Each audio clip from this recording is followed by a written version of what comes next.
श्री बांके बिहारी लाल जी के चमत्कार की एक अनसुनी कहानी सत्य घटनाओं पर आधारित। मनसुखा बाबा सदा चलते फिरते ठाकुर जी की लीलाओं में खोए रहते थे।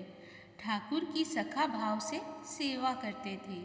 सब संतों के प्रिय थे, इसलिए जहाँ जाते वहाँ प्रसाद की व्यवस्था हो जाती और बाकी समय नाम जप और लीला चिंतन करते रहते थे। एक दिन उनकी जांघ पे फोड़ा हो गया।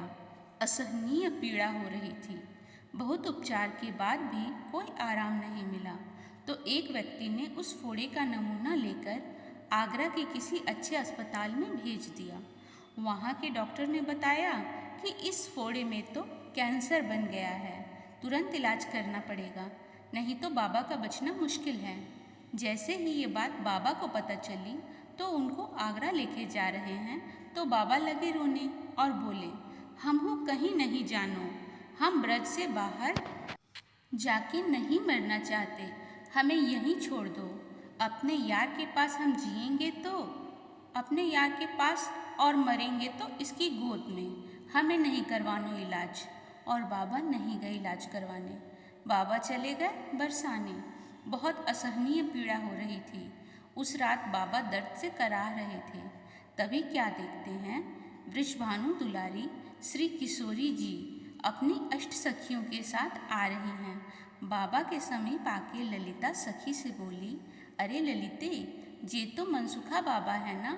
तो ललिता जी बोली, हाँ श्री जी, ये मनसुखा बाबा हैं और डॉक्टर ने बताया कि इनको कैंसर है। देखो कितना दर्द से करा रहे हैं।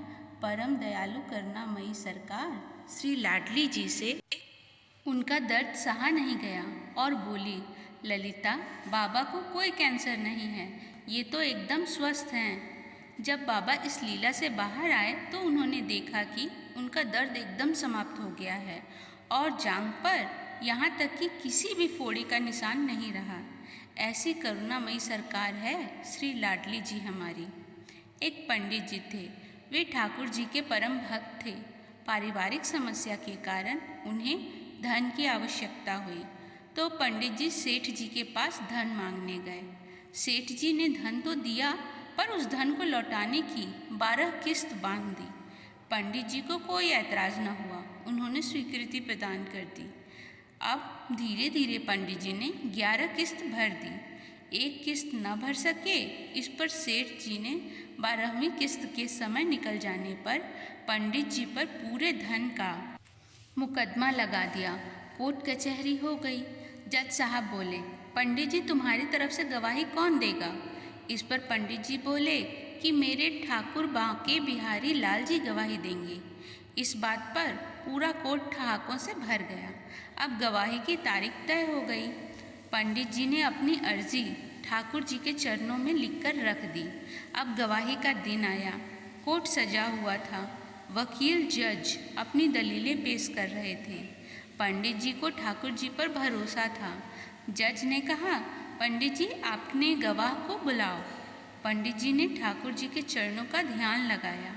तभी वहाँ एक वृद्ध आया जिसके चेहरे पर मनोरम तेज था। उसने आते ही गवाही पंडित जी के पक्ष में दे दी। वृद्ध की दलीलें सेठ के बही खाते से मेल खाती थीं कि फला फला तारीख को किस्तें चुकाई गई। अब पंडित जी को ससम्मान रिहा कर दिया गया। तत्पश्चात जज साहब पंडित जी से बोले, ये वृद्धजन कौन थे जो गवाही देकर चले गए? तो पंडित जी बोले, अरे जज साहब, यही तो मेरे ठाकुर जी थे जो भक्त की दुविधा को देख न सके और भरोसे की लाज बचाने आ गए। इतना सुनना था कि जज पंडित जी के चरणों में लेट गया और ठाकुर जी का पता पूछने लगा। पंडित जी बोले, मेरा ठाकुर तो सर्वत्र है, वो हर जगह है। अब जज ने अपना घर बार काम धंधा सब छोड़कर ठाकुर जी को ढूंढने निकल पड़ा। सालों बीत गए पर ठाकुर जी नहीं मिले। अब जज पागल सा मैला कुचैला हो गया था। वह भंडारों में जाता, पत्तलों पर से जूठन उठाता, उसमें से आधा जूठन ठाकुर जी की मूर्ति को अर्पित करता, आधा खुद खाता। इसे देखकर लोग उसके खिलाफ हो गए, उसे मारते पीटते, पर वो न सुधरा। जूठन बटोर कर खाता और खिलाता रहा। एक दिन भंडारे में लोगों ने अपनी पत्तलों में कुछ न छोड़ा ताकि ये पागल ठाकुर जी को जूठन न खिला सके, पर उसने फिर भी सभी पत्तलों को पोंछ पाछ कर एक निवाला इकट्ठा किया और अपने मुख में डाल लिया। पर अरे ये क्या, वो तो ठाकुर जी को खिलाना ही भूल गया। अब क्या करे? उसने वो निवाला अंदर न गटका। पहले मैं खा लूँगा तो ठाकुर जी का अपमान हो जाएगा, और थूका तो अन्न का अपमान होगा। करे तो क्या करे? निवाला मुंह में लेकर ठाकुर जी के चरणों का ध्यान लगा रहा था कि एक सुंदर ललाट चेहरा लिए बाल गोपाल स्वरूप में एक बच्चा पागल जज के पास आया और बोला, क्यों जज साहब, आज मेरा भोजन कहाँ है? जज साहब मन ही मन गोपाल छवि निहारते हुए अश्रुधारा के साथ बोले, ठाकुर जी बड़ी गलती हुई, आज जो पहले तुझे भोजन न करा सका, पर अब क्या करूं? तो मनमोहन ठाकुर जी मुस्कुरा के बोले, अरे जज, तू तो निरा पागल हो गया है रे। जब से अब तक मुझे दूसरों का जूठन खिलाता रहा, आज अपना जूठन खिलाने में इतना संकोच?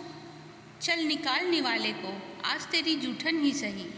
जज की आंखों से अविरल धारा निकल पड़ी जो रुकने का नाम नहीं ले रही थी, और मेरा ठाकुर कहता कहता बाल गोपाल के श्री चरणों में गिर पड़ा और वहीं देह का त्याग कर दिया।